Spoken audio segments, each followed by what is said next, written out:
chers amis, merci. Mes chers amis, merci. Merci. Dino, tu es un type curieux.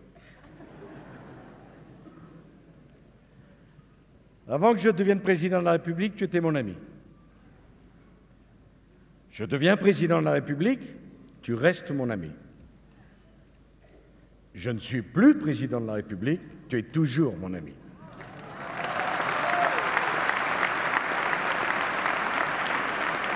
C'est vraiment bizarre. Moi, j'aime Dino,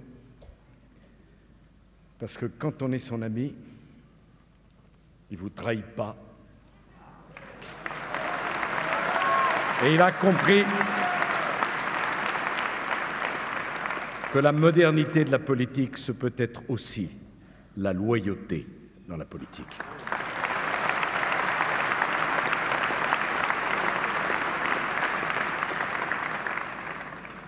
Mes chers amis, à ceux qui voudraient faire croire qu'à notre époque, la politique n'intéresse plus personne, vous apportez le démenti le plus flagrant. À ceux qui s'interrogeaient avec beaucoup d'inquiétude et d'affection pour moi, je suis reconnaissant de cette sollicitude. Est-ce que notre campagne marche? Qu'est-ce que ça serait si elle marchait? À ceux qui pouvaient douter de ma détermination, je voudrais leur dire que quand je vois votre enthousiasme, votre mobilisation, ça me bouleverse et ça crée pour moi une obligation d'engagement total au service de notre pays et des idées qui sont les nôtres. Qu'est-ce qui s'est passé? Depuis 2 ans et demi, la France a souffert, et vous avez beaucoup souffert. La France a souffert pour une raison, c'est qu'on lui a menti. Le mensonge est peut-être la chose la plus grave dans la vie politique. Quand on ment, on récolte la colère, la violence, l'exaspération. Le peuple français est un peuple sage. Il est capable d'entendre des vérités, y compris les plus difficiles. Mais il ne peut pas supporter le mensonge. Que reste-t-il de la longue série des mois présidents?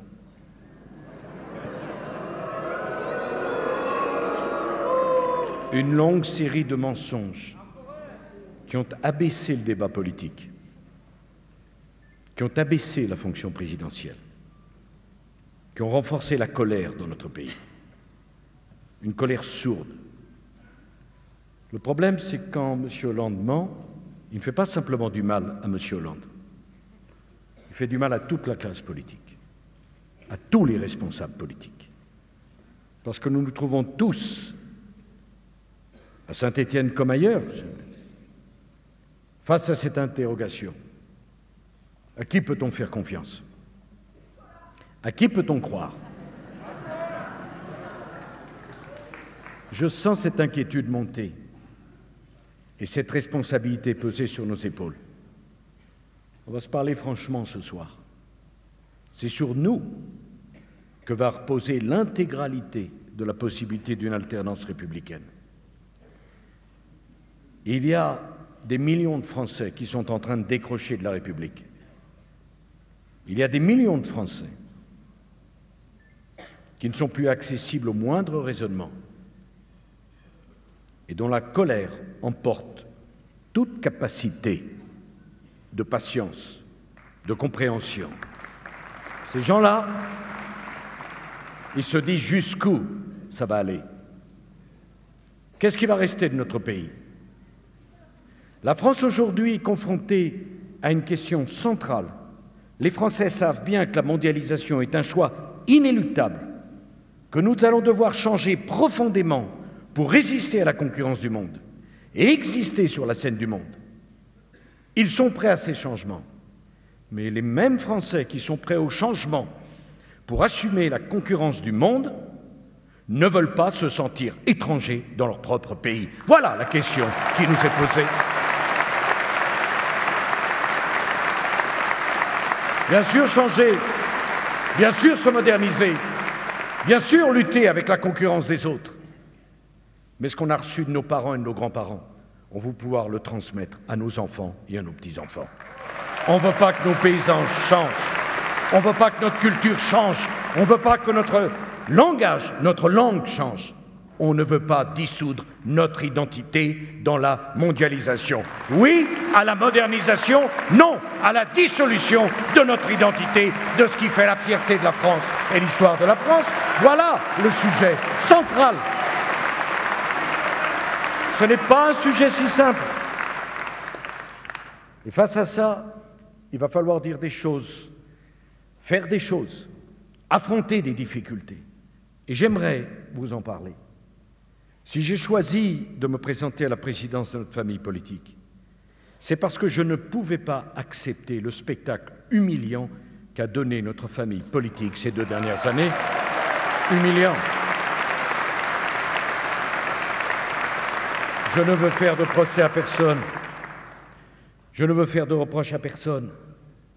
Je dis simplement que quand la France sombre, nous n'avons pas le droit de nous déchirer, nous n'avons pas le droit de nous diviser, nous n'avons pas le droit de nous opposer les uns aux autres. Ça nous est tout simplement interdit. Et quand au niveau national, le degré de haine et d'opposition a atteint ce tel niveau, ne nous plaignons pas qu'au niveau régional, puis au niveau départemental, puis au niveau municipal, on se trouve confronté aux mêmes difficultés. Dans ces 2 années, nous avons eu des succès pourtant, les succès des municipales, cette merveilleuse victoire à Saint-Étienne, alors que le bateau sombrait au niveau national, des élus à Roanne ou ailleurs, et relevaient le flambeau et montraient que l'espoir pouvait demeurer. Nous avons 2 ans.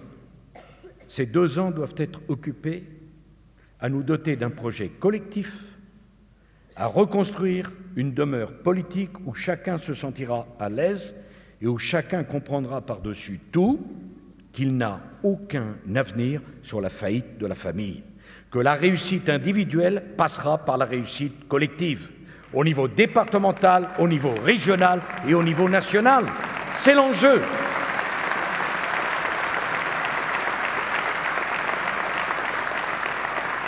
C'est la raison pour laquelle je suis candidat à la présidence de notre famille, pour constituer autour de moi une équipe. Mais cette équipe, je ne veux pas la constituer de sarkozystes, de juppéistes, de fillonistes, de copéistes. Je ne veux plus de tendance, je ne veux plus de courant, je ne veux plus de chapelle, je ne veux plus de secte. Je veux des hommes et des femmes prêts à se battre pour le collectif. Que nul ne renonce à ses convictions. Mais apporte sa différence au collectif que nous allons organiser, créer, promouvoir. Un certain nombre d'entre vous se sont dit, mais pourquoi tu es candidat à la présidence de l'UMP alors que tu as été président de la République? Comme si ce n'était pas digne? Comme si je n'avais pas le droit de parler de la France à celles et ceux d'entre vous qui s'engagent? Mais si je ne parle pas de la France à ceux qui s'engagent comme vous, à qui vais-je en parler? En venant ce soir, oubliant vos responsabilités professionnelles, familiales, vos ennuis, vos soucis, vous venez pourquoi? Parce que vous aimez la France, parce que vous êtes inquiet pour la France. C'est bien ce qui nous rassemble. Et si nous ne sommes pas capables de créer la grande formation politique du XXIe siècle qui va porter l'alternance, comment allons-nous affronter les prochaines échéances électorales? La question n'est pas aujourd'hui de choisir celui ou celle d'entre nous qui ira à la présidentielle. La question, c'est de refaire une demeure qui permettra de regagner la confiance de tant de Français qui nous ont quittés, pour leur faire comprendre que le choix républicain, c'est le nôtre, entre le désastre humiliant d'aujourd'hui et l'isolement auquel nous condamnerait le Front National. Je veux parler clair avec vous. Un certain nombre d'entre nous d'entre vous sont en colère. D'autres ont pu être déçus. Les troisièmes ne croient plus en rien, mais qu'ils réfléchissent. Qui a fait le piédestal pour M. Hollande, si ce n'est Mme Le Pen? Qui est complice de M. Hollande, si ce n'est Mme Le Pen? Qui a fait la victoire de M. Hollande, si ce n'est Mme Le Pen, alors qu'elle garde ses leçons? Et je vous propose qu'on arrête de parler de l'extrême droite. Quand on a le programme économique de M. Mélenchon, on est d'extrême gauche.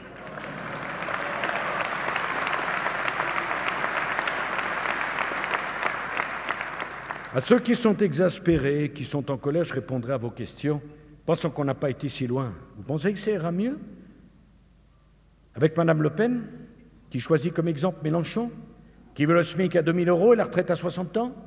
Vous pensez que la valeur travail sera mieux respectée par quelqu'un qui choisit de trouver que l'extrême gauche va dans la bonne direction? Est-ce que c'est ça la réponse au drame que vit la France aujourd'hui? Que chacun réfléchisse à ses responsabilités vis-à-vis de notre pays. Nous ne sommes pas comme eux. Je ne fais aucun reproche à ceux qui ont voté pour le Front National ou qui que ce soit d'autre. Je leur demande simplement de réfléchir. Au point où nous en sommes de l'histoire de notre pays, est-ce que nous voulons continuer dans la République française?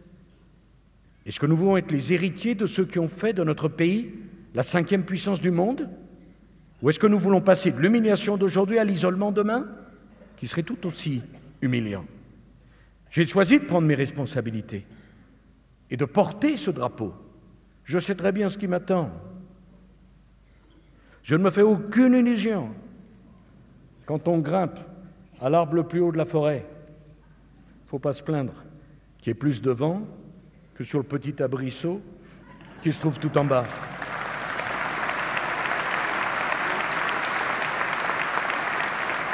Mais je conduirai ce combat avec les valeurs qui sont les nôtres. La première de ces valeurs, c'est le mot autorité. En France, il manque d'autorité. Et dans notre famille politique, il manquait d'autorité.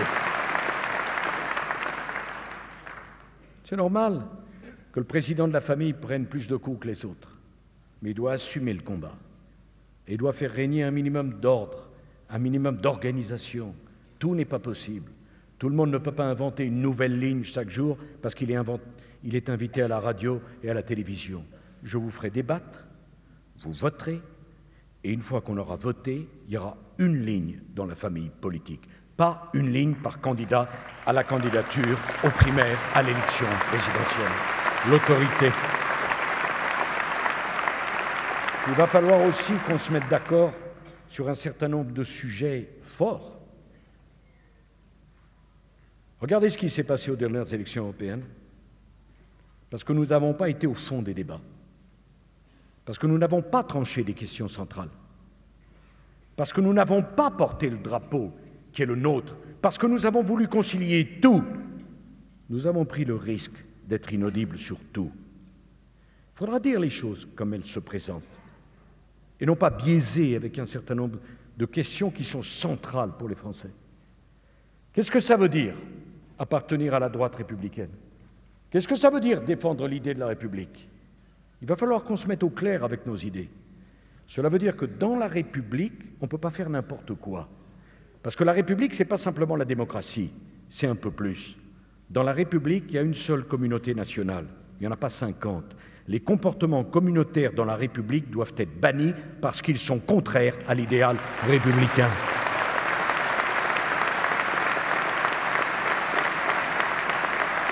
Dans la République, chacun a le droit de venir tel qu'il est, d'apporter sa propre identité, sa propre culture, sa propre expérience. Mais j'aimerais qu'on arrête de demander à la République de faire des choses pour tous les autres et qu'on commence à demander ce que les autres sont prêts à faire pour la République française. Quand on parle du débat sur l'intégration, je suis toujours étonné de voir que c'est toujours celui qui demande à être intégré qui dit « Qu'est-ce que la République française est prête à faire pour moi ?» Et jamais on ne lui pose la question « Toi, qu'est-ce que tu es prêt à faire pour la République française qui t'accueille ?» Les Français sont généreux, Les Français sont ouverts. Et j'ai moi-même en son temps porté l'idée de l'ouverture aux autres. Mais je veux qu'on tranche des débats. Est-ce qu'on peut continuer à accueillir l'immigration comme on l'accueille aujourd'hui, alors que nos systèmes d'intégration sont aujourd'hui complètement en échec? Plus de logement, plus d'argent pour payer les prestations sociales, plus d'emplois. Je proposerai un débat. Est-ce qu'on fait l'intégration républicaine? Et dans ce cas-là, est-ce qu'on réduit considérablement l'immigration? Ou est-ce qu'on laisse les choses aller? Et dans ce cas-là, ce n'est pas la peine de parler de la relance de l'intégration républicaine, parce qu'elle ne sera pas possible. C'est un débat. C'est un débat que nous aurons de façon transparente.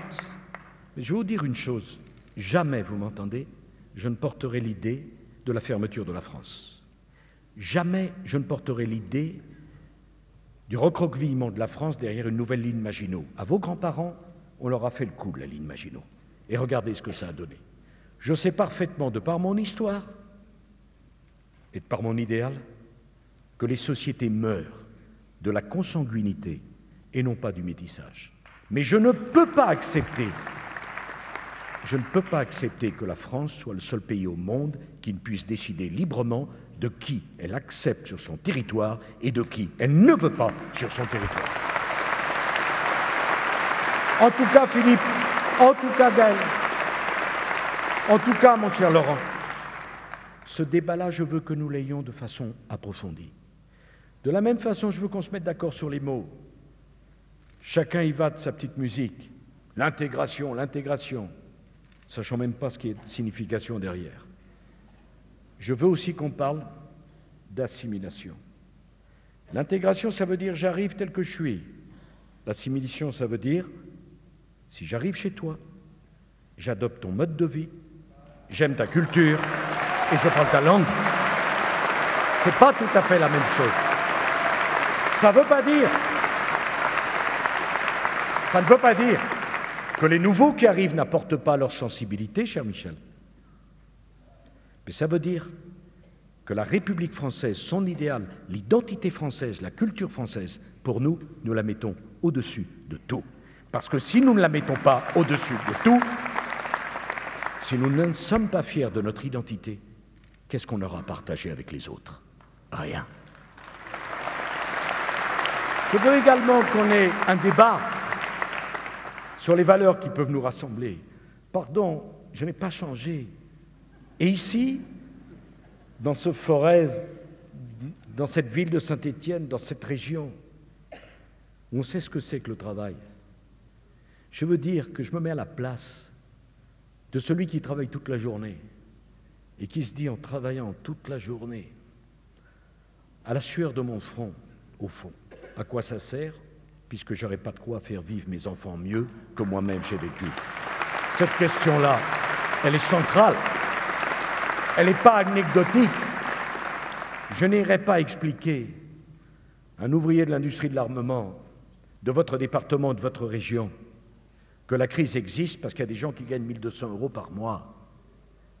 Moi, ce qui m'interpelle, c'est quand on gagne 1 200 € par mois et qu'on est obligé d'aller voir son patron parce qu'il n'y a plus rien pour les enfants, pour la famille, 3 jours avant la fin du mois, alors c'est une société qui ne respecte pas le travail. Parce que dans la République, je veux, avec son travail, on doit pouvoir vivre soi-même et faire vivre sa famille dignement. Sinon, ce n'est pas la République. Je n'ai pas changé. Dans la République, on doit pouvoir être le fils d'un locataire et devenir un propriétaire. La propriété, pour moi, ce n'est pas du vol. La propriété, c'est la République française. C'est la garantie qu'on peut vivre mieux, que ses parents ont vécu et qu'on peut transmettre à ses enfants le patrimoine qu'on a accumulé par une vie de travail. La République, c'est de ne pas avoir peur des notes à l'école et des classements à l'école. Parce que s'il n'y a pas de notes et s'il n'y a pas de classement, on n'est plus dans la République française. La République, c'est que tout ne se vaut pas. C'est qu'il y a des comportements qui sont inacceptables Et quand on se comporte d'une certaine manière, on n'a plus rien à faire sur le territoire de la République française. Mes chers amis, au fond, il faut qu'on soit unis. Pour être unis, il faut qu'on accepte nos différences. Nous sommes différents ici. Nos différences sont des richesses. Elles ne sont pas des injustices. C'est peut-être la grande différence entre la droite et la gauche. Pour la gauche, toute différence est une injustice. C'est injuste d'être une femme, donc le jour de la journée de la femme, on met des jupes aux garçons.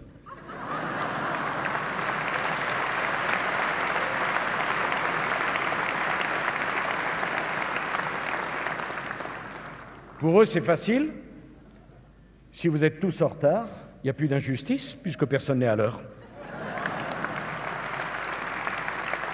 Moi, je vais vous dire les choses et vous les confesser telles que je les pense. Je le dis notamment aux plus jeunes. Je crois au travail, je crois à la réussite. Je crois que quand on travaille plus que les autres, il est normal de gagner davantage que les autres. Je crois que quand on a gagné toute sa vie, on a le droit de transmettre à ses enfants le produit d'une vie de travail. Je crois que le but de la vie, c'est que chacun d'entre nous puisse aller jusqu'au bout de ses possibilités. Ces possibilités ne sont pas les mêmes.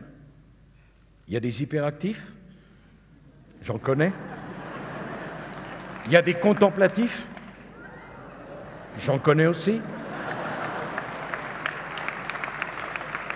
Il y a des manuels, il y a des intellectuels. Il y a ceux qui voudront travailler beaucoup pour réussir, qui ont beaucoup d'ambition. Il y a d'autres qui voudront moins travailler. Chacun a le droit de vivre sa vie comme il le souhaite. Mais regardez vos enfants, avec le même sang, la même éducation. Il n'y en a aucun qui se ressemble. Eh bien, un pays, c'est comme cela. Il faut accepter la différence des destins, la différence des points de vue, la différence des situations. Et je dis aux jeunes qui sont ici, soyez comme vous sentez que vous êtes, pas comme l'État ou la société voudrait que vous soyez. C'est cela la société vers laquelle je veux vous conduire. Et quand je vois certains de mes amis qui ont peur, qui s'excusent, parce qu'ils ont réussi dans la vie, je ne pense pas que l'échec soit la garantie de l'honnêteté. Je pourrais citer des exemples. Je ne pense pas que l'échec soit la garantie de l'intelligence.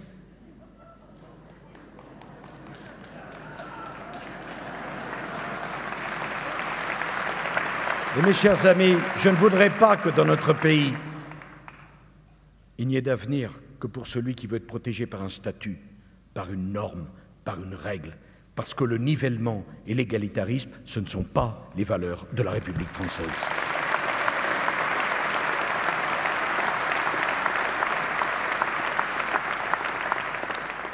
Unis, parce que si nous sommes désunis, nous sommes inaudibles. Unis, ça ne veut pas dire que chacun doit renoncer à ce à quoi il croit, y compris moi. Chacun d'entre vous peut avoir sa propre différence. On n'est pas tous d'accord.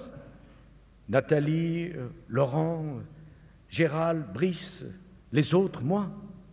Mais on sait une chose, c'est qu'au-delà de nos différences, on a envie de travailler ensemble. On a cette affectio societatis. On appartient à une même famille. On ne veut pas laisser notre pays sombrer. Et cette différence-là, nous voulons la mettre au service de l'idéal républicain qui est le nôtre. Je ne supporte pas qu'un membre de notre famille dise « si on n'est pas d'accord avec moi sur ce point, je quitte la famille ». Alors il n'a rien à faire dans la famille. Parce que si on n'est pas prêt à faire un compromis, on n'a rien à faire dans la famille. Et je voudrais tellement qu'on puisse donner l'exemple de la dignité et de la réserve dont ont besoin aujourd'hui le débat politique. C'est la raison pour laquelle je ne polémiquerai avec personne dans ma famille politique. Je n'ai aucun adversaire dans ma famille politique. Je peux avoir des concurrents, je peux avoir des différences, mais on aura besoin de tout le monde. Voilà, mes chers amis, ce que je suis venu vous dire. Et je voudrais maintenant répondre à vos questions, parce que je sais que pendant ces 2 années et demie, vous avez été frustrés, de prise de parole. Soyez libres avec moi et préparez-vous à entendre des réponses libres. Parce que ma façon de vous respecter, c'est la liberté. La vôtre est la mienne.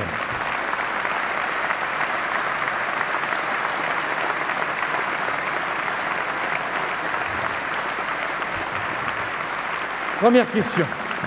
Monsieur le Président, une première question qui nous vient d'Internet, c'est Françoise qui vous la pose. Monsieur Sarkozy, ma question est aussi brève qu'elle est compliquée. Comment pouvez-nous redonner à la France le rang qu'elle mérite sur la scène internationale alors que l'actuel président nous a relégués au rang de puissance secondaire?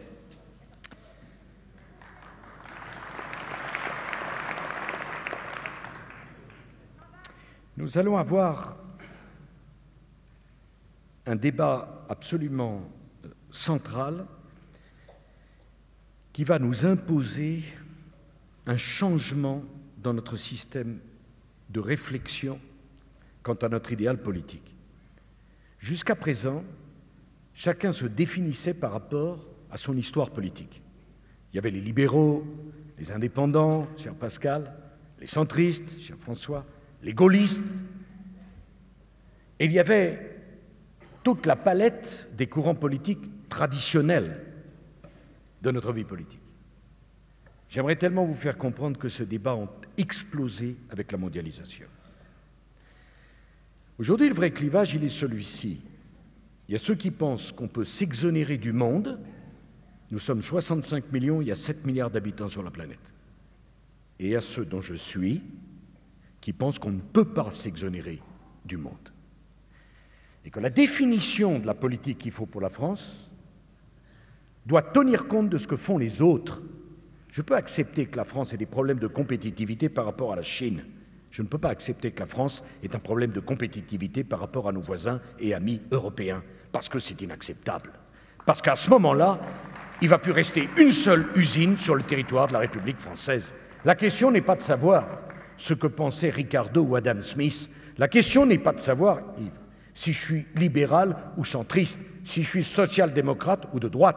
La question est de savoir ce que font les autres en termes économiques et en termes de fiscalité et de donner à nos entreprises la chance et l'opportunité de pouvoir vivre dans une compétition internationale sur laquelle personne ne pourra revivre. Elle est là, la force centrale. Et donc le débat, chère Nathalie, cher Michel, que nous aurons à avoir entre nous, n'est pas de savoir qui est plus libéral ou qui est moins libéral. C'est de savoir ce que font les Allemands, ce que font les Espagnols, ce que font les Italiens, non pas les copier, mais donner à nos entreprises les moyens d'être à armes égales dans la compétition qu'ils affrontent avec eux. C'est cela le débat, pour rendre, chère Véronique, à la France sa grandeur. La question n'est pas de se réunir entre nous, de faire une commission pour savoir ce qu'on peut faire ou ce qu'on doit faire. Nous n'avons pas le choix. Nous voulons garder des industries sur notre sol national. Nous voulons garder des emplois, nous voulons que nos entreprises se développent, mais qu'est-ce qu'on va faire en France s'il n'y a plus que des gens qui ne veulent pas réussir, qui ne veulent pas travailler et qui ne demandent pas de papier? Ce n'est pas la vision que j'ai de la France. La vision que j'ai de la France, c'est de faire un territoire accueillant pour les entrepreneurs, pour les chercheurs, pour les inventeurs et pour les travailleurs. Pour cela, nous devons voir ce que font les autres et mettre notre appareil productif à hauteur de concurrence des autres. Je vais prendre des exemples. On peut parfaitement aimer l'ISF. Mais si on veut l'ISF, on sort d'Europe. Si on reste dans l'Europe, on ne peut pas être le seul pays qui a un impôt sur le patrimoine. C'est tout. On peut parfaitement vouloir une fiscalité qui prend à ceux qui ont plus pour donner à ceux qui ont moins. Mais attention, si on reste dans l'Europe et dans le monde tel qu'il est, on ne peut pas pénaliser nos entreprises plus que celles qui exercent de l'autre côté de la frontière, y compris lorsqu'on n'est pas dans une région frontalière. On peut parfaitement défendre l'idée du SMIC, mais on ne peut pas se retrouver dans une compétition où notre grand voisin à côté peut donner du travail à des travailleurs venant de l'Est qu'on paye en dessous du SMIC, alors que nous, on n'a pas le droit de le faire. Voilà la réalité des choses. Voilà le débat que je souhaite poser. Le débat, cher Michel, il n'est pas entre les Européens et ceux qui ne sont pas européens. Le débat, il est de tirer toutes les conséquences de notre inscription dans l'univers européen. Je ne veux plus que nos entreprises, nos industries, nos sociétés soient massacrées parce que les conditions sociales et fiscales que nous leur réservons leur rendent impossible la victoire dans la compétition économique européenne d'abord et mondiale ensuite. C'est le débat central. Et ce débat-là est nouveau. J'ajoute, pour terminer sur ce point, qu'il va nous falloir revoir de fond en comble notre système de réglementation. Le problème que nous avons, c'est que nous avons une administration. Les autres votent quelque chose et personne ne l'applique. Nous, le problème, c'est qu'on vote et on l'applique. On vote, on l'applique et on empire. Donc je proposerais que sur le Code du travail, ça ne peut plus continuer. Nous considérions que le Code du travail ne doit garantir que les droits fondamentaux des salariés et tout le reste, nous devons le renvoyer à la négociation dans l'entreprise. Sinon, on ne s'en sortira pas. J'ajoute un dernier point. Sur ce sujet comme sur d'autres, je ne crois plus à la possibilité d'une négociation ou de compromis à la marge à l'intérieur du système tel qu'il est. Je pense que c'est le système tel qu'il est qui doit être repensé, refondé et présenté aux Français dans un nouveau pacte républicain qui sera la nouvelle République française. Si nous ne faisons pas ça, la colère des Français sera si grande que plus personne ne pourra la dominer, plus personne ne pourra la maîtriser et que les conséquences seront sur notre modèle bien plus graves que les débats que nous aurons à affronter, qui eux sont des débats tout à fait dignes, mais il faudra accepter à certains moments de ne pas être raccord avec la pensée unique. Parce que la pensée unique, au fond, elle a fait décrocher de la politique des millions et des millions de nos compatriotes qui, tout simplement, n'en peuvent plus.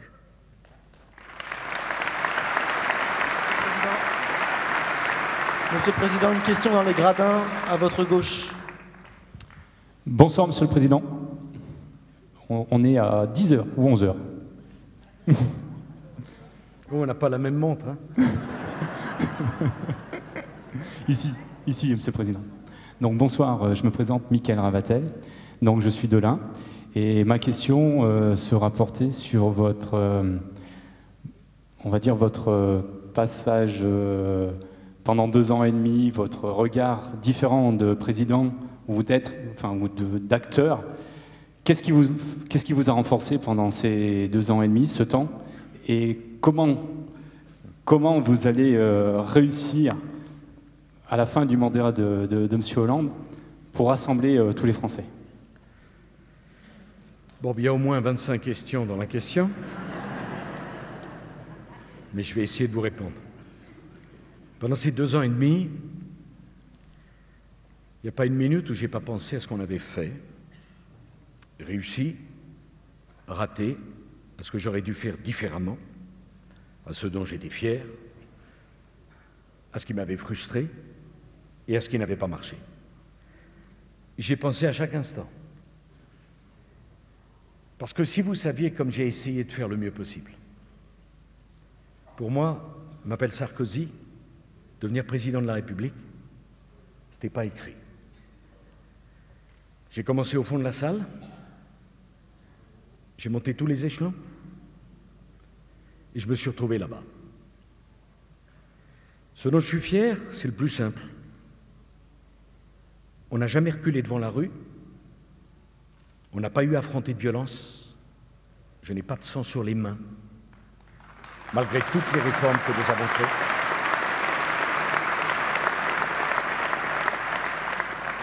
Et malgré la crise de 2008, on a pu mettre en œuvre la quasi-totalité de ce que j'avais dit en 2007. Vous savez, je peux vous prendre les uns après les autres et vous demander, est-ce que vous m'avez vu reculer devant la rue? Une fois. Quand on a fait l'autonomie des universités, 1 an et demi de grève et d'occupation, on n'a pas reculé.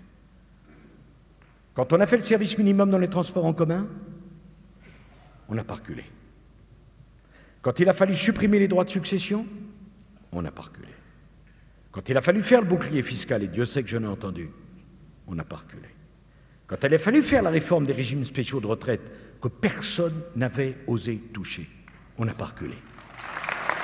J'ai passé mon temps dans les enceintes politiques où on reprochait aux candidats sortants d'avoir reculé, d'avoir démissionné, d'avoir eu peur. Il y a un certain nombre de sujets, on aurait dû aller plus loin, c'est vrai. Mais je voudrais vous faire réfléchir à cela. Parfois, il m'est arrivé de me sentir seul. Au moment du discours de Grenoble, quand j'ai dit « La question des Roms est une question centrale, nous ne pouvons pas passer au-dessus de cette question-là qui va provoquer des drames si on n'agit pas ». J'ai été traité de Laval, de Pétain.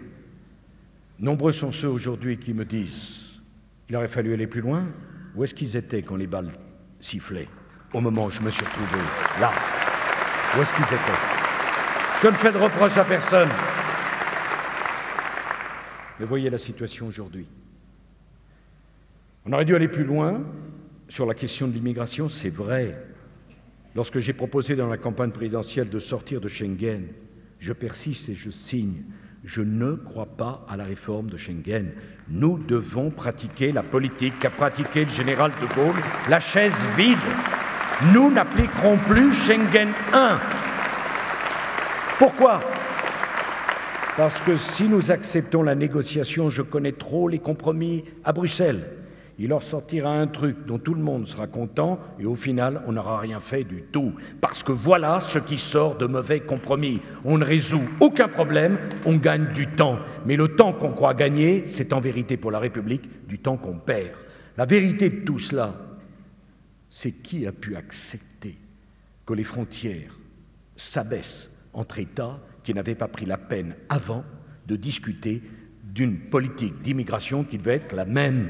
Quand j'ai parlé de tourisme social, il y a quelques semaines, on m'a accusé encore, et quand je vois la décision excellente que vient prendre la Cour de justice de la Communauté européenne, je me dis que je ne devais pas avoir totalement tort en parlant de tourisme social.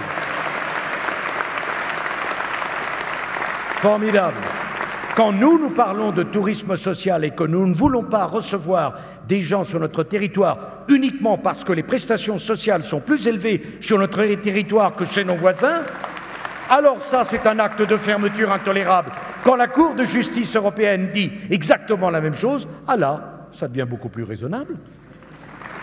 Mais si la Cour de justice a dit cela, c'est parce qu'en Allemagne, c'est parce qu'en Espagne, c'est parce qu'en Grande-Bretagne, mais parce que chez nous, il y a eu le débat que nous avons eu le courage de porter. On aurait dû aller plus loin. C'est vrai.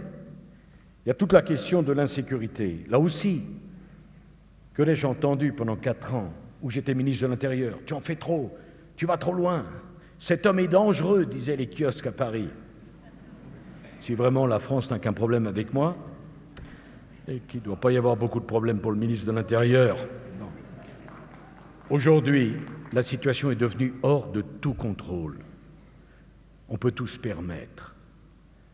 On peut attaquer des gendarmes, on peut attaquer des policiers et se présenter en victime de système républicain. Qu'est-ce que la République s'il n'y a pas d'ordre républicain? S'il y a eu des fautes, ces fautes doivent être sanctionnées.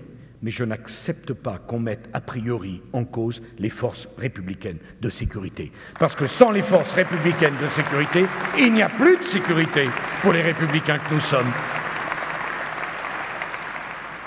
Enfin, comment je vais les rassembler? Je vais vous dire, grâce à vous. Parce que si vous n'étiez pas là, si chaque soir les salles n'étaient pas si nombreuses, si on ne vous sentait pas pousser, lever cette vague, est-ce que vous croyez que j'aurais tant d'amis? Ma force, c'est vous. Mon énergie, c'est vous. Ma capacité à rassembler, c'est vous.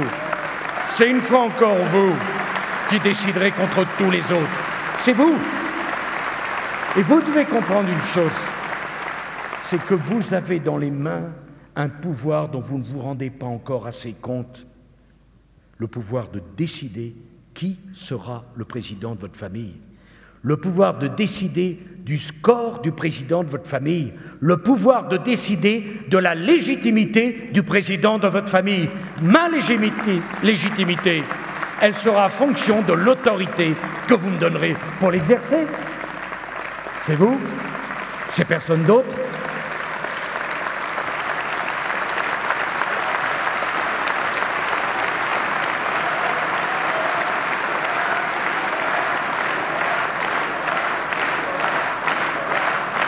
Alors on va faire quelques changements et je veux les annoncer tout de suite pour qu'aucun conseiller ne puisse m'appeler à la prudence.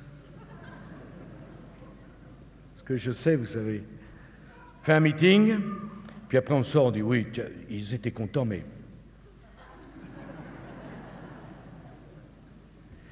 La première chose, c'est qu'on va vous faire voter le plus souvent possible pour que vous décidiez de la ligne politique de notre formation politique. Moi, je ne veux plus de petits arrangements entre amis trop connus. On va prendre les sujets les uns après les autres, on votera, vous donnerez votre opinion. Puis je vais faire un changement qui va bien changer les habitudes. Vous savez, ces réunions débordant d'hypocrisie, où tout le monde s'aime, puis on sort de la réunion, les journalistes appellent. Qu'est-ce que tu as dit? Et on trouve le lendemain dans le journal le contraire de ce qu'il avait dit dans la réunion. Alors je vais vous proposer une chose. Quand le Parlement du parti se réunira, quand le bureau politique du parti se réunira, on mettra la télévision du parti pour que chacun puisse prendre position devant tout le monde. C'est ça, la transparence. Elle est là, la transparence. Bien sûr, il y a des moments où il faut qu'on puisse parler à blanc, comme l'on dit. Mais les moments où on prendra des décisions, chacun devra assumer ses responsabilités. Chacun devra se trouver devant les militants, devant les électeurs. Et cette transparence-là, je n'en ai pas peur. La vraie transparence, c'est la transparence des sentiments, de l'idéal. C'est le courage de ses opinions.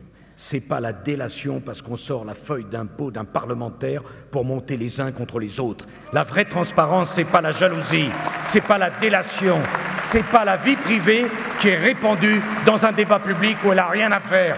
La vraie transparence, c'est quand enfin on nous laisse tranquilles avec leurs questions de sexualité dans le débat politique, qui ne nous intéressent pas et dont on ne veut plus entendre parler. Parce que la sexualité, c'est la vie privée, et ici, et dans la vie publique.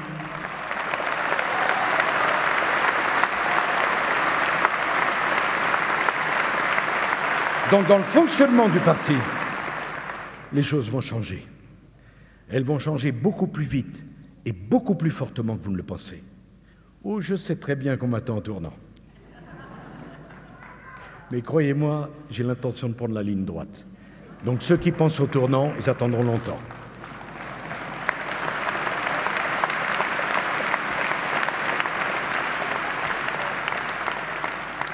Oui, Monsieur le Président. Je suis ici, oui. à votre droite, à votre gauche, pardon, à votre gauche, voilà, là, ici, en bas, un peu plus bas, encore, voilà. Bon, merci. Bonsoir, Monsieur 10h30. 10h30, bravo. Bonsoir, Monsieur le Président. J'ai une entreprise en Haute-Loire. Je profite d'ailleurs de cette réunion entre amis pour remercier Laurent Wauquiez de son phénoménal pouvoir de décision pour les entreprises en Haute-Loire. Je félicite aussi Madame Philippon, qui est la secrétaire départementale et qui organise des réunions extraordinaires sur l'économie et les tendances. Monsieur le Président, j'ai 2 enfants, un qui va reprendre l'entreprise, le deuxième qui a créé une entreprise il y a 4 ans. Tous les 2 étaient à l'étranger pendant 3 ans. J'ai pu les faire revenir, ce qui est un exploit actuellement, puisque chacun, dans leur promotion, sur 30 personnes, 4 sont seulement restés en France. Ils sont aux États-Unis, en Angleterre, en Australie et au Canada. C'est un drame. Ma question est une question fiscale. J'aimerais savoir ce que vous allez entreprendre et quels sont les engagements que vous pouvez prendre pour réduire la fiscalité des entreprises. Nous sommes actuellement attaqués par les marchés espagnols, mais je rappelle que 30% les salaires ont baissé en Espagne, un fonctionnaire sur 10 n'a pas été remplacé et ils sont ultra compétitifs. Monsieur le Président, comment allez-vous jouer ce jeu? Bon, d'abord, malheureusement, ce n'est pas un jeu. D'abord, sur le départ des jeunes. Le fait que des jeunes partent à l'étranger n'est pas en soi une mauvaise chose. Ce qui est catastrophique, c'est qu'ils partent parce qu'ils pensent qu'à l'étranger, ils pourront faire ce qu'ils ne peuvent plus faire en France. Là est le problème. Que des jeunes cherchent l'aventure à l'étranger, tant mieux pour notre culture, tant mieux pour notre langue, tant mieux pour nous. Mais qu'ils le fassent parce qu'ils pensent qu'il n'y a plus de réussite en France, et ça ne concerne pas simplement les ultra-diplômés, ça concerne aussi des jeunes qui n'ont pas de formation et qui se disent « il n'y a plus d'espoir, il n'y a plus d'avenir dans notre pays ». Là est un drame. Qu'est-ce qu'on peut répondre à cela? C'est tout le débat sur la réussite. C'est toute la question de la récompense.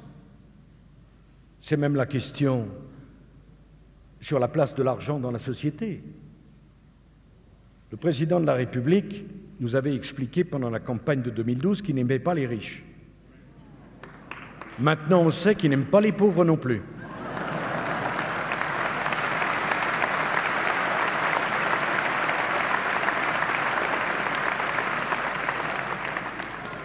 Quant aux moyens, on les massacre avec des impôts. On ne doit pas les aimer non plus. Bon, j'espère qu'il s'aime lui-même, parce que sinon on doit se sentir seul. Mais c'est un sujet majeur. Il n'y a pas d'investissement dans le travail. Il n'y a pas de prise de risque. Il n'y a pas de choix dans la vie qui ne puisse être fait sans l'espérance d'une récompense.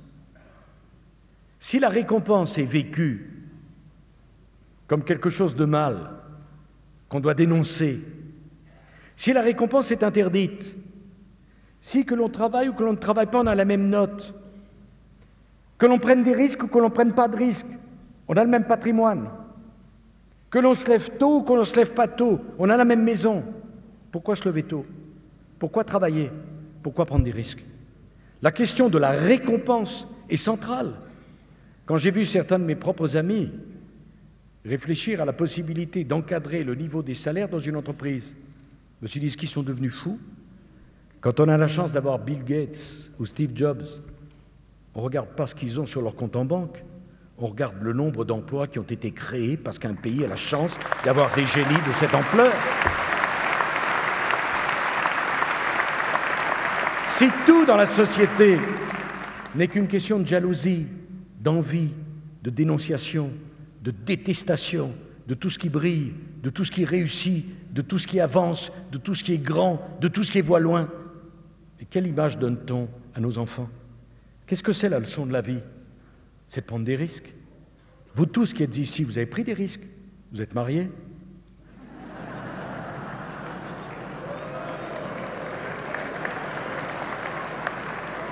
J'ai un bilan. Vous avez fait des enfants? Vous avez voyagé? Vous avez déménagé? Certains se sont présentés aux élections. Qu'est-ce que c'est si ce n'est de la prise de risque? Quand vous vous retournez sur votre vie, en tout cas quand je me retourne sur la mienne, et que je vois ce qui a été important dans ma vie, c'est chaque fois, au lieu d'avoir peur, j'y ai été. C'est chaque fois, au lieu de me méfier, j'ai fait confiance. C'est chaque fois où j'avais l'occasion de voir plus grand que ce qu'était ma vie au moment où je la voyais, j'ai choisi le plus grand plutôt que le plus petit. C'est ça la société dans laquelle on veut vivre. La question n'est pas simplement, monsieur, une simple question de fiscalité. La fiscalité n'est que la conséquence d'un système de valeurs. Quel est le système de valeurs? Pour moi, c'est le travail, c'est le mérite, c'est la récompense, c'est le patrimoine, c'est la propriété. C'est ça mon système de valeurs. Et si on est d'accord sur ce système de valeurs-là, alors on construit un système fiscal, Georges, qui est fonction de ce système de valeurs. Qu'est-ce qui ne va pas dans la droite et dans le centre français? C'est que nous parlons technique alors qu'il faut parler valeurs. Moi, je ne souhaite pas avoir un débat avec vous, d'abord, sur la question de la fiscalité. Je souhaite avoir un débat avec vous, d'abord, sur la question des valeurs. Si on croit aux valeurs qui sont les nôtres, à celles que j'ai définies, que j'ai posées, alors le système fiscal, il n'est que le résultat de cette valeur. Je vois un système médiatique qui se construit dans toutes les démocraties sur la détestation de celui qui réussit, sur la volonté d'abattre le premier, la première entreprise, la première personne, et sur la volonté de niveler tout le monde. Ce ne sont pas les valeurs de la société française. Et c'est bien de cela dont il s'agit maintenant, de parler clairement. Moi, je remettrai la question des droits de succession sur la table. Je dis les choses comme je le pense. Quand on gagne de l'argent, c'est normal de payer plus d'impôts. Mais ce n'est pas normal d'insulter les gens qui payent des impôts. Parce que s'ils payent des impôts, ils permettent de distribuer des allocations sociales. Je ne supporte pas ce discours qui insulte ceux qui payent des impôts.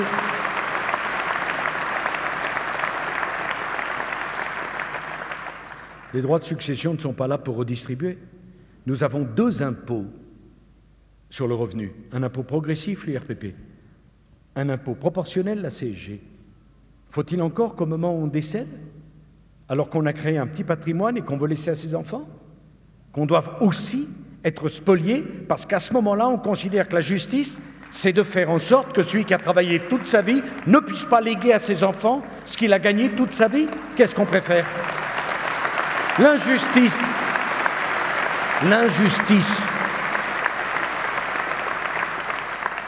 c'est que celui qui n'a pas hérité ne soit pas en mesure un jour de donner à ses enfants.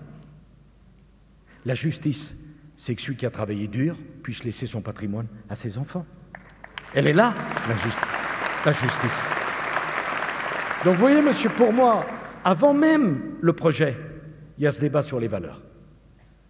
Parce qu'il est incontournable. Et parce qu'au fond, je sens une immense majorité de Français exaspérés de voir ces idées, qui sont les idées de la France, qui ne sont jamais défendues à longueur de télévision, à longueur de radio, à longueur de discours médiatiques. Voilà. Et quand les gens nous ont quittés pour aller au Front National ou ailleurs, c'est parce qu'ils pensent que nous n'avons pas le courage de défendre les idées qui sont les vôtres. Voilà le problème politique majeur.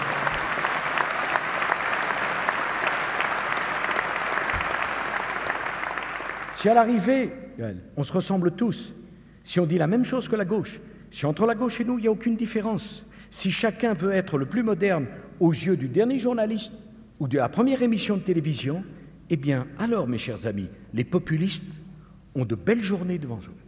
La question donc centrale, c'est que la famille politique que nous allons bâtir ensemble propose aux Français les valeurs qui sont les leurs, et non pas les valeurs qu'on voudrait imposer aux Français à la suite d'une pensée unique qui n'a fait qu'une seule chose, désespérer les gens. Voilà, je le crois, la question politique centrale qui va nous être posée. C'est pas simple, parce que quand on défend ces idées, il faut avoir du courage, puisque je vois immédiatement le débat sur les cadeaux aux riches, le débat quand on refusera l'augmentation de l'immigration, sur la générosité. Je vois tout ça tout de suite.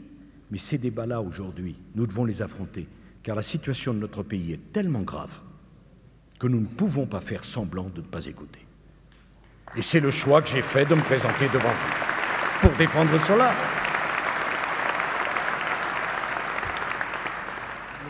Monsieur le Président, une question, 10h30, tout en haut. Bonsoir, Monsieur le Président. Joseph Milo de Lyon. Vous voyez, les gens de Lyon viennent aussi à Saint-Étienne.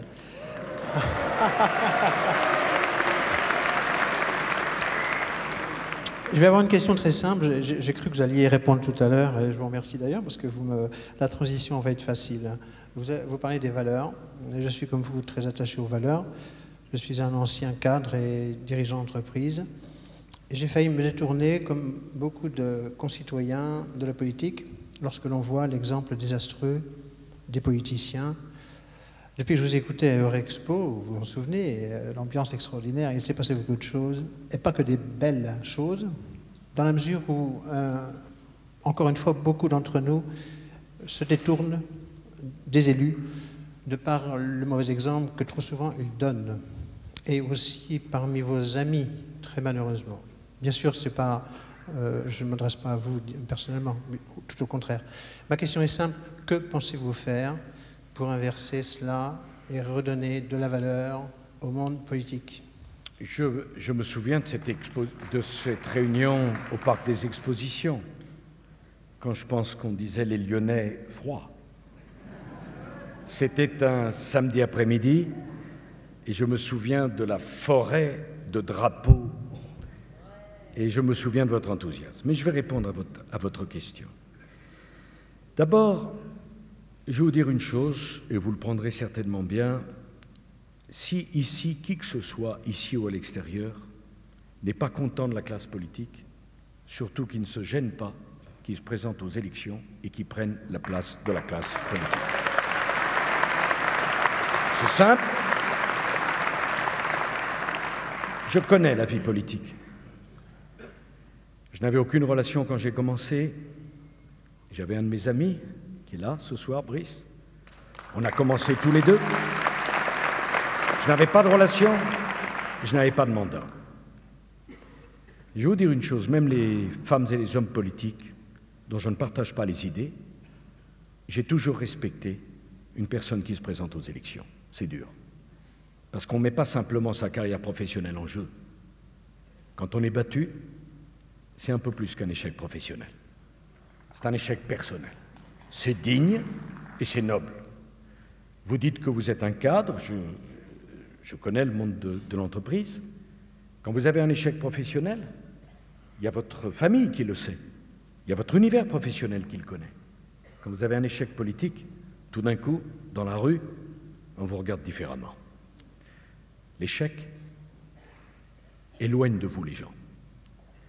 Donc la politique, c'est un engagement noble, courageux. Quand on est battu, on est mis dehors, sans indemnité, ad nutum, et sans que personne vous dise merci. C'est normal, on l'a choisi. Mais je veux vous le dire, parce que je respecterai toujours davantage celui qui s'est battu, qui s'engage, plutôt que celui qui s'est caché. C'est ma façon de voir les choses.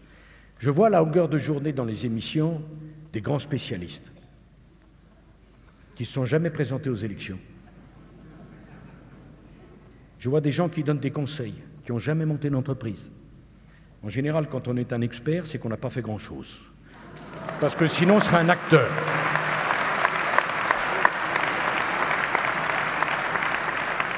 J'en ai vu des experts qui venaient m'expliquer ce qu'il aurait fallu faire.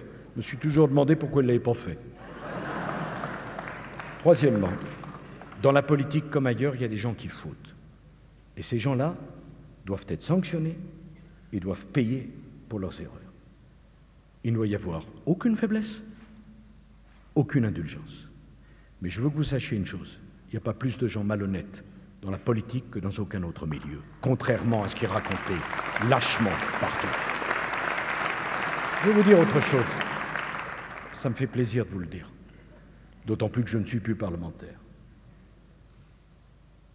Ça me fait mal quand je vois certains de mes propres amis venir s'excuser d'être ce qu'ils ont, venir étaler le patrimoine qui est le leur, en disant « Regardez comme j'ai peu après une vie de travail ». C'est pas très rassurant.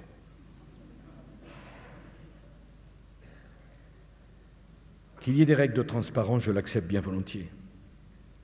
Mais qu'on sorte la feuille d'impôt d'un député pour la jeter en pâture, qu'on sorte les honoraires que gagnent les notaires pour les jeter en pâture, qu'on sorte ce que gagnent les pharmaciens pour les jeter en pâture, je déteste cela, car c'est le contraire de la République.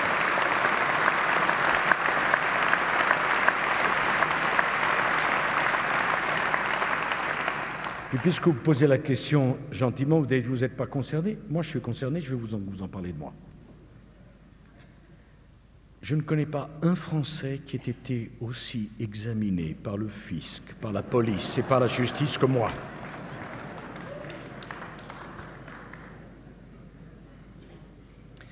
Si vous saviez le nombre de magistrats, de policiers et d'inspecteurs qu'à moi tout seul j'utilise.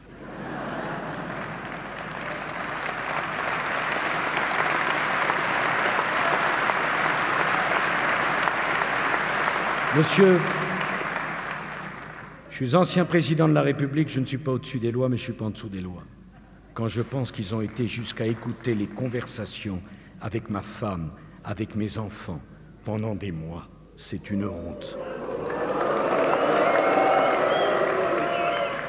Et puis je vais vous dire autre chose, monsieur. Peut-être me prêterez-vous un peu d'intelligence. Est-ce que vous croyez que si j'avais quoi que ce soit à me reprocher, je me mettrais à la tête de notre famille politique à prendre tous les coups devant le tribunal de l'opinion publique?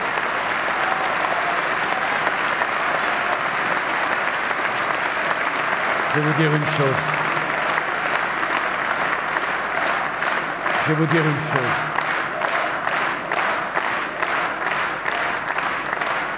Je n'ai pas peur. Je n'ai pas peur. Si j'avais renoncé, on aurait dit que j'avais peur. J'assume, mais je vais vous dire aussi autre chose. Quand on voit les événements récents, ils ont donc rien d'autre à faire là-bas à l'Élysée que de s'occuper de moi? Ils n'ont pas des idées, des discours, des propositions, plutôt que de vouloir me salir? Vous savez, mes chers amis, pour ma famille comme pour moi-même, ça n'a pas toujours été des moments faciles. Mais au fond, quand on m'a fait subir des choses humiliantes, ce n'était pas humiliant pour moi, c'était humiliant pour les gens qui ont fait des choses humiliantes. Monsieur le Président, une question à 1h30 au balcon. Ah, pour le reste, je vais vous dire aussi autre chose. Je ferai élire autour de notre futur trésorier, je ne sais pas si je trouverai quelqu'un qui acceptera cette mission.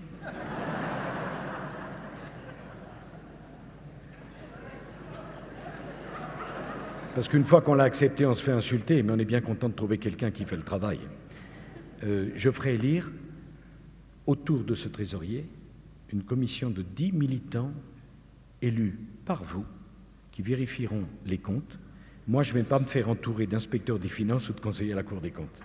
Les militants, ça me va bien. Monsieur le Président, une question à 1h au balcon, devant vous. Bonsoir, Monsieur le Président, je m'appelle Mathieu, je suis en première. Ma question est la suivante. Comment est-il possible de lutter contre le chômage chez les jeunes?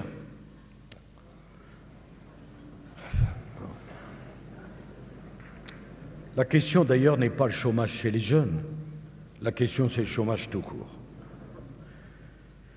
Je vais vous dire, quitte à vous décevoir, Mathieu, vous êtes en première, que pour moi, un homme ou une femme de 52, de 54 ou de 55 ans qui se trouve au chômage, c'est encore pire. Parce que celui-là, on lui explique que tout est foutu pour lui.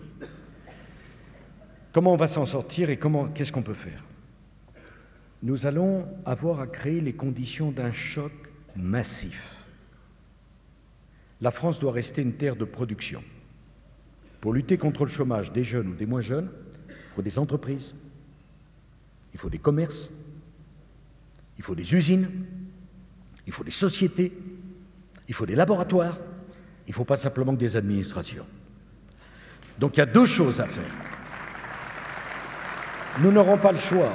Baisser massivement les charges qui pèsent sur la production en une seule fois dès notre arrivée. Je ne vois d'ailleurs pas d'autre solution que de transférer massivement les charges qui pèsent sur la production, sur la consommation. Nous ne pouvons pas faire autre chose que ce choc-là. Je pense également que toute personne qui va choisir d'investir, d'entreprendre, qui va choisir l'initiative plutôt que l'assistanat, devra être systématiquement protégée, encouragée, préservée. Et pour financer cela, nous allons devoir imposer à l'État comme aux collectivités territoriales un effort considérable de remise en cause des dépenses publiques. Nous sommes aujourd'hui à 57,5% de dépenses publiques dans la richesse nationale, il faudra passer à 50%. Cela veut donc dire que les collectivités territoriales devront appliquer le 1/2 et qu'il faudra, en compensation, que nous laissions les collectivités territoriales gérer librement la durée du temps de travail dans les communes. Je ne vois pas au nom de quoi la durée du temps de travail devrait être exactement la même dans chaque commune de France. Pourquoi ne pas laisser le maire discuter avec ses employés de ce qui est la durée de travail? Qu'on vienne d'ailleurs pas me dire des 39 heures, puisqu'il n'y a pas un fonctionnaire communal qui est aux 35 heures. Puisque depuis les accords de 2000, la durée de travail dans les collectivités territoriales, dans la majeure partie des cas, est entre 28 et 32 heures.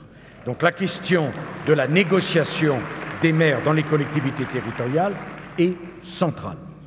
J'ajoute que nous devrons réduire fortement le nombre des fonctionnaires. Et ce n'est pas un sujet facile, parce que je ne veux pas que les fonctionnaires se sentent exclus de notre formation politique. Être fonctionnaire, c'est noble, et chacun connaît dans les communes cette personne très dévouée du service d'état civil, et quand il y a une tempête ou une catastrophe, vous êtes bien content le dimanche matin d'avoir des fonctionnaires qui nettoient les rues, qui ramassent les dégâts, et de trouver des gens qui sont capables de le faire. Chacun qui a des enfants sait parfaitement qu'il y a dans son école telle ou telle institutrice ou maître qui est formidable. Donc la question n'est pas d'exclure les fonctionnaires. La question, c'est de leur faire comprendre qu'ils sont trop nombreux et pas assez payés, qu'il faut donc mieux les payer et les avoir moins nombreux, que ça vaut pour les enseignants, que ça vaut pour les employés communaux, que ça vaut y compris à l'hôpital. C'est un débat central. J'ajoute que le statut est une folie, que naturellement on ne touchera pas aux avantages acquis, mais qu'il n'est pas dit qu'un informaticien de Saint-Étienne doit avoir un statut à vie d'informaticien à Saint-Étienne. On doit pouvoir embaucher sur des contrats de 5 ans sans que ça provoque de drame à l'endroit de qui que cela soit. La question de l'emploi à vie doit être clairement posée aujourd'hui. Et toute notre capacité et toute la difficulté sera d'affronter des débats de cette ampleur sans nous couper des fonctionnaires. Il y a d'autres sujets, vous savez, qui sont sensibles. J'ai parlé de l'intégration. L'islam et la place de l'islam n'est pas un sujet simple. Est-ce qu'on doit pouvoir en parler sans exclure personne? Mais à force de ne pas en parler, comment va-t-on résoudre le problème? J'aimerais qu'on réfléchisse à cela aussi, avec ouverture, avec générosité, mais sans peur. On doit poser ces questions-là, parce que ces questions-là sont centrales pour l'avenir de la République française. C'est comme dans un couple, vous savez, la République. Quand dans un couple, on ne se parle plus, quand pendant des années, on met la poussière sous le tapis, quand on refuse de voir les difficultés, un jour, on se réveille avec une mauvaise surprise. Quand on parle des problèmes, quand on pose un diagnostic, quand on se demande si on peut appliquer les mêmes règles à l'immigration d'aujourd'hui que celles qui étaient appliquées à l'immigration des Portugais, à l'immigration des Polonais, à l'immigration des Italiens, si on ne voit pas qu'il y a une différence entre ce qui s'est passé il y a 60 ans et ce qui se passe aujourd'hui, c'est qu'on refuse de poser un diagnostic républicain sur une situation qui devient explosive.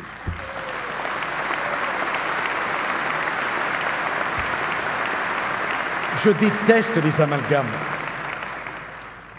Je déteste les amalgames.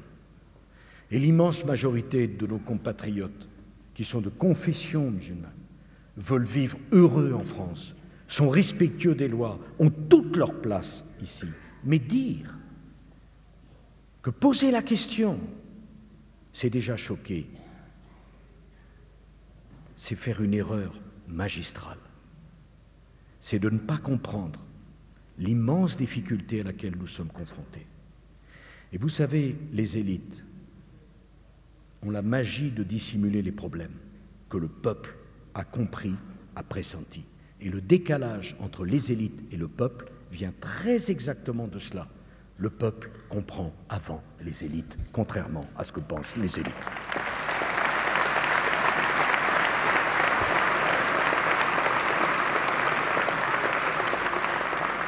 Je pourrais multiplier les exemples, ça fera plaisir à Nathalie. Je veux garder une agriculture en France. Et tout le monde veut la santé pour ses enfants. Mais quel est l'équilibre entre les règles qu'on impose aux uns et les règles qu'on impose aux autres? Cette question-là, nous devons l'affronter aussi. Les préoccupations de santé de nos enfants, c'est considérable. La qualité de la vie dans la ville, c'est un sujet central que tous les maires connaissent. Et en même temps, l'exaspération vers les nouvelles règles, les nouvelles normes. Vous la sentez pas monter? L'intégration des handicapés est une affaire centrale, et je salue ceux qui sont avec nous. Mais est-ce qu'il est raisonnable d'imposer les mêmes règles à la commune de Paris et à une commune de 150 habitants? Est-ce que c'est raisonnable? Est-ce qu'on ne peut pas poser cette question-là tranquillement? Ce qui ne veut pas dire qu'on refuse de se préoccuper de l'accessibilité, ce qui est majeur de ceux de nos compatriotes qui ont un handicap. Bien sûr qu'il faut préserver la qualité de nos aliments, mais si l'agriculture française est la seule qui est confrontée à des réglementations comme nous connaissons aujourd'hui, qu'est-ce qui restera demain de l'agriculture française avec les autres qui importent n'importe quoi, n'importe comment? La question se pose, et je le dis devant Michel Barnier et devant Nathalie. Cette question-là, elle se pose. C'est pas incroyable de poser ce problème. Et si notre formation politique demain débattait des vraies questions, est-ce que vous ne croyez pas qu'alors on redonnerait sa noblesse à la vie politique française? Et si au lieu de débattre de questions qui n'intéressent personne, on posait les problèmes tels qu'ils sont, vous ne croyez pas qu'on retrouverait la confiance des gens? Et si ces débats-là, parce que nous les avions librement, est-ce que vous ne croyez pas qu'on serait plus responsable et que ça éviterait tel ou tel de dire des bêtises ou d'aller plus loin que sa pensée pour se faire remarquer? Parce qu'on ne débat pas de l'immigration, parce qu'on ne débat pas de l'intégration, parce qu'on ne débat pas de la place de l'islam, parce qu'on ne débat pas de l'écologie, parce qu'on ne débat pas de la qualité de la vie, eh bien c'est les plus extrémistes qui se font entendre. Parce que quand les gens raisonnables refusent de réfléchir, on laisse la scène aux extrémistes. Voilà ce que je ne veux plus. Voilà ce qui est terminé. Voilà le risque que je suis prêt à prendre.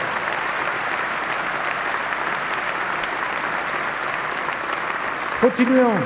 Souvenez-vous de Lionel Jospin avec l'insécurité. Il disait à la dame, « Madame, vous n'avez pas peur. Vous avez l'impression d'avoir peur. »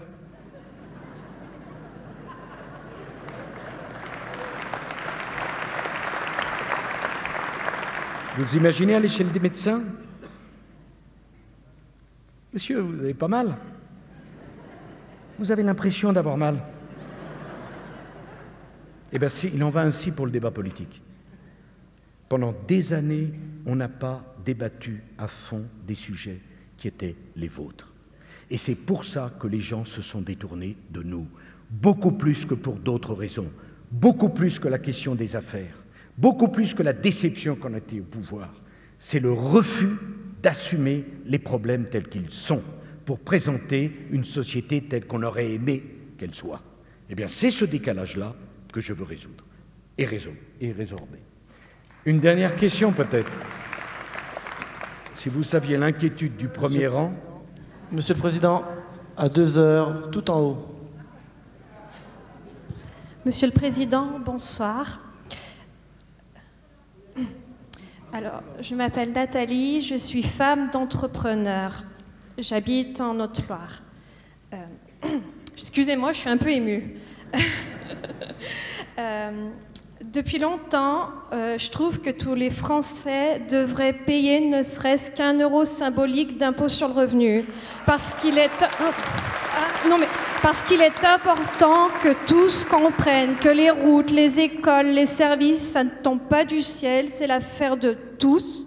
Nous sommes la classe moyenne, nous créons des emplois et nous sommes taxés de toutes parts. Est-ce que vous ne pensez pas que tous les Français devraient participer à l'effort pour sortir de cette crise? Merci de votre réponse.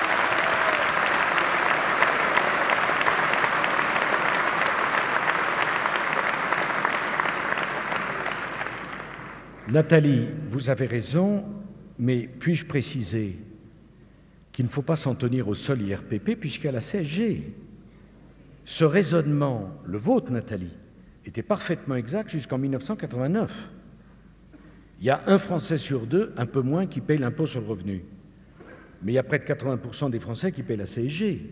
La CSG, c'est un impôt sur le revenu. En revanche, Nathalie, et suivant cela, ce qu'a très bien dit Laurent Wauquiez, Je pense qu'il n'est plus acceptable qu'on puisse avoir accès à la moindre allocation sans se donner le mal d'avoir une activité au service de la société quand on bénéficie d'une allocation.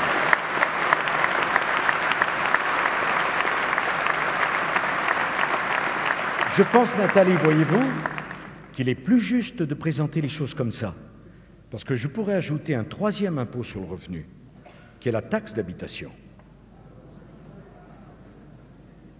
Ce n'est pas un impôt sur le revenu que nous avons, c'est trois. La CSG, l'IRPP et la taxe d'habitation. Et donc je pense que la logique de la République, c'est qu'une allocation, un droit, ne pourra pas aller sans contrepartie d'un devoir. Que c'est la règle que nous devrions faire accepter par chacun. Et Gaël, c'est vrai pour les allocations communales, comme c'est vrai pour les allocations nationales. Enfin, il y a le problème des allocations au chômage. C'est évident que quelqu'un qui est au chômage doit pouvoir être indemnisé. Mais c'est évident aussi que le système actuel n'est pas assez incitatif pour la reprise d'un emploi.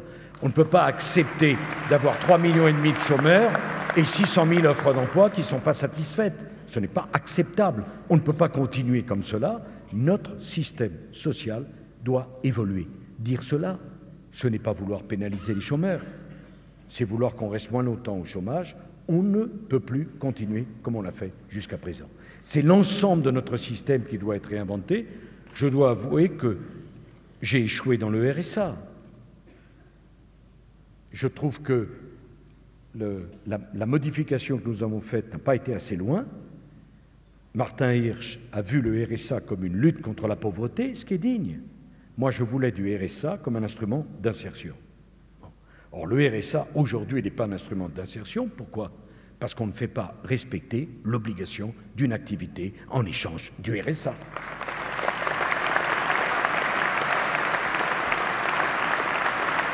Mes chers amis, merci de votre présence.